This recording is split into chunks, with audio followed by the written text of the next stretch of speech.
Assalamu alaikum class. I hope you all are fine. In the previous lecture, we studied about the school health services, what are the different objectives, what are the different components, and we also studied in detail about the school health team, and we were doing the different aspects or the functions of the school health services. Now, first we did the health appraisal of school children and school personnel. Then we discuss the remedial measures which should be taken and how follow-up should be done. Then we discuss the prevention of communicable diseases and the healthful school environment. Now we are going to continue with the other aspects of school health services. Now, as you know, we were doing the different aspects of school health services. Now, the next one is your nutritional services. Now, a child, as you know, if he is not taking nutrition properly, he will be physically weak, and that will cause mental weakness as well. And the child will not be attentive in school. So, the child should have a proper meal with all the basic units of nutrients in proper proportions, and that they should be adequate for the maintenance of optimum health in the child. Now, as we see in the middle class and in the lower middle class, the children usually are deficient in taking proteins and vitamin A, vitamin C, thiamine, calcium, iron, or iodine as well. And there are certain disorders which can be present in such children like dental caries or endemic goiter, night blindness, or protein malnutrition, anemia especially. So all these things can affect the health of the child, and it's the duty of the teacher and the school medical officer to assess the nutritional deficiency in the child and to counsel the parents regarding that deficiency, and as it is going to affect the mental health of the child as well. So next is your first aid and emergency care. Now, as you know, I told you in the previous lecture that the school clinic should be properly equipped for giving any first aid and emergency care in the school. Like, as you know, the children play around in the school. There can be certain accidents which can lead to certain minor or serious injuries, or there can be emergencies like gastroenteritis, colic, or there can be fits or fainting. So the clinic should be very well equipped to take care of these early problems and to provide first aid and emergency care. Now, the next important function of school health services is the provision of mental health. Now, the mental health of the child, it affects the physical health and the learning process in the schools. Now, some children, they have some problems in their families, or sometimes usually a single parent is there to take care of the child, or there can be financial issues which can lead to certain problems in the parents. So there are different types of problems, and one of them is also drug addiction. So the teacher is the first one to take notice of these things, and the teacher should positively act towards that problem, and should be able to identify it and provide counseling to the student as well as the parents as well. So in modern schools, in private schools nowadays, they have vocational counselors and psychologists as well. So they guide the children and they provide proper counseling for their mental health. Now, the next problem is usually the dental.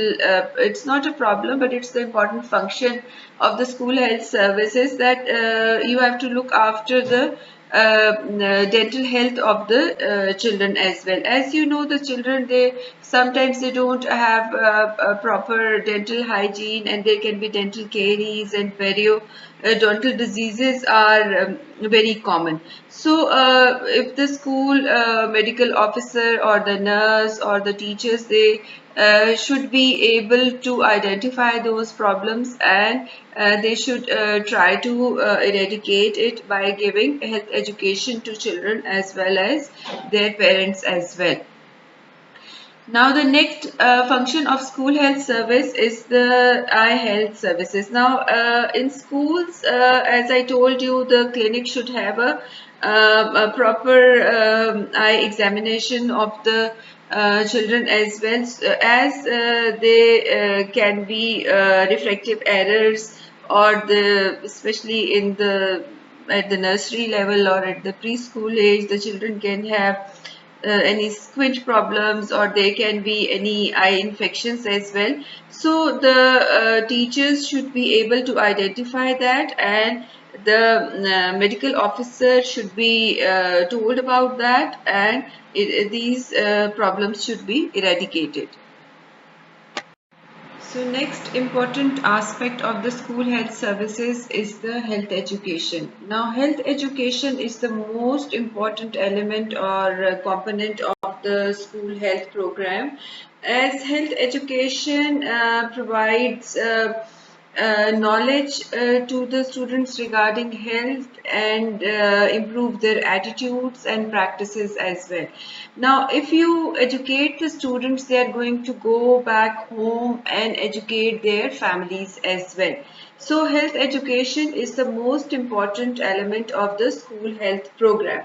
Now, in health education, you provide education regarding their personal hygiene. In providing health education about the personal hygiene, you educate the students how to take care of their hair, their skin, teeth, and how they should be properly dressed up in clean clothes. And you also tell them to adopt good hygiene habits themselves, and also to educate their families as well. Now, in some of the students, as you see, they have adopted certain habits of standing with bad postures, or sitting with a bad posture. No, that affects the health of the student. So all these things are included in personal hygiene, and you can educate the students about these things by giving proper sessions on health education. Now, next is your environmental health. You can educate the students by giving health education how to take care of their surrounding environment as well.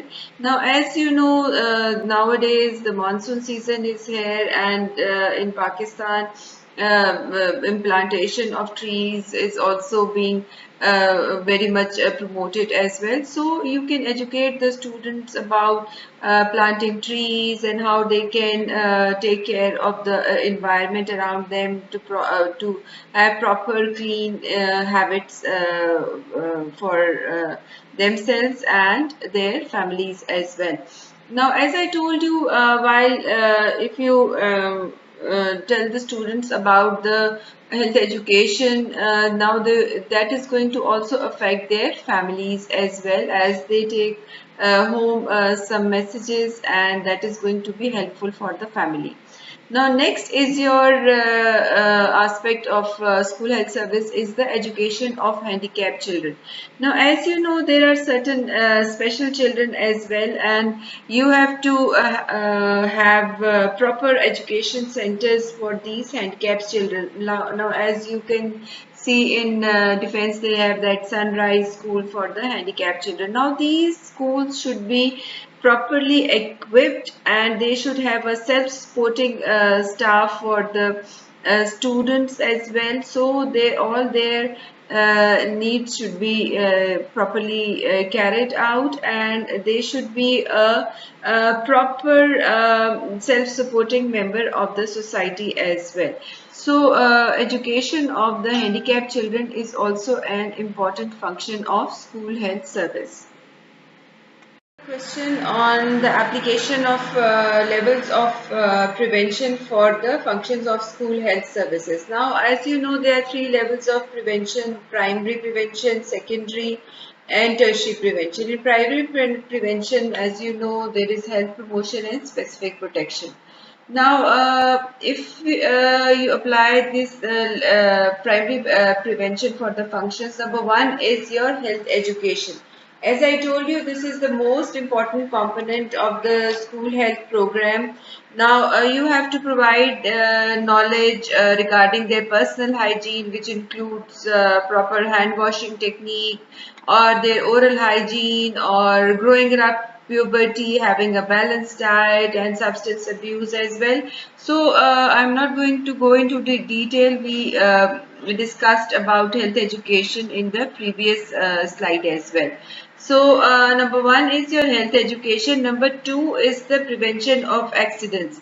Now, the children should be told that how they can avoid accidents in schools, and how they can avoid accidents if they are getting off the bus, getting off the school bus, or if they are crossing the road. So they should be educated regarding accident prevention as well. Now coming to the next point, that is the specific protection. Immunization is very important. As I told you before, the every student should have a health card which should tell us about the vaccination status of the child. Now, if a child has deficient or is not properly vaccinated, now the parents should be called and they should be told to get their children vaccinated. And the next in primary prevention is the training of the teachers. Now, as I told you, teacher is the first one to observe any defects or any problem in the child. So the teachers should be trained by conducting proper workshops on the topics like adolescent health or learning disabilities among the students, or any life skills. So the teachers should have proper training, and they should have proper work attendance in the workshops as well. Now, this is the primary prevention regarding the functions. Now, next is your secondary prevention. In secondary prevention, you know, you have to diagnose the disease early and to give proper treatment. Now, for that, you should have a complete general physical examination of the school children, and they should be screened out routinely for any defects like refractive errors, or any hearing disabilities, or any congenital problems, anemia, or any other health problems. So physical examination is very important. Next is your follow-up of the cases. If there is any defect or any disorder, follow-up of the cases should be done to prevent further deterioration.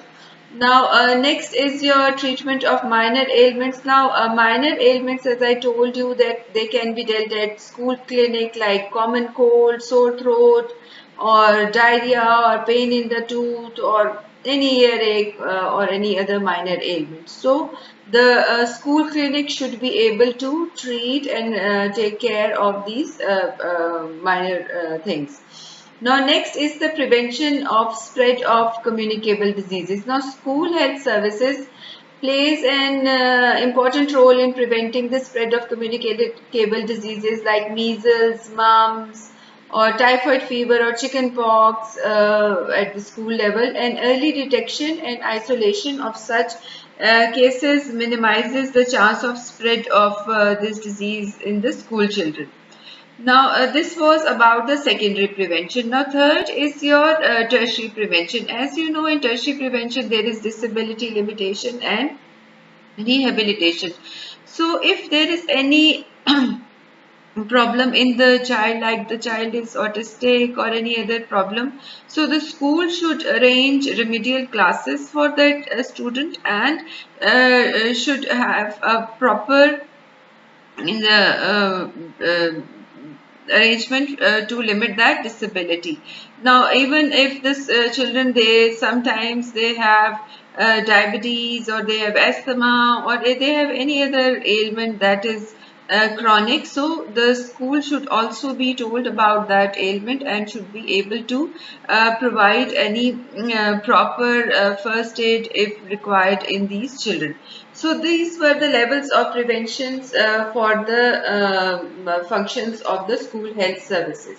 Now next are your school health problems. Now in schools there are different health problems which you can get across. Now a survey was conducted in Karachi, and it was seen that about 50% of the school children had certain defects like malnutrition, dental caries, any parasitic infections, eye defects, ear, nose, throat disorders, or any skin disorders. And apart from that, they had certain problems like they were inadequate facilities for sitting accommodation of the pupils. Like most of them, they had plus desk was provided, and which led to certain postural deformities as well.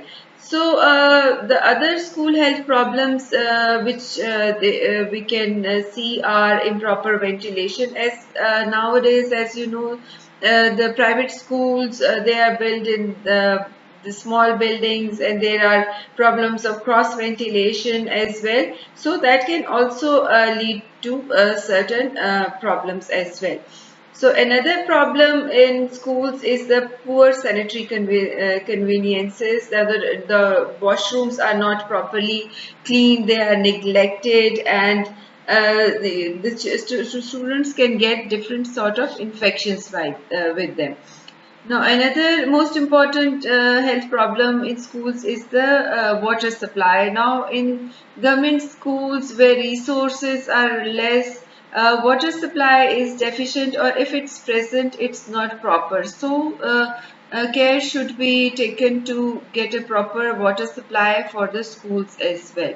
Now, next important school health problem is your collection and removal of refuse. Now, the children should be taught to throw their refuse and paper in the suitable containers from where it will be removed for final disposal. So, this thing should be taught to the students as well as the staff as well. Now, next important school health problem is your inspection of food. Now, food which is exposed to fly and dust should not be sold in the school premises, and only those hawkers or vendors should be allowed in schools who cooperate with the school and provide proper hygienic food to the students as well. Now these were the small health problems which we can see in the schools, and they should be properly rectified. Now with this we finish with the topic of school health problems.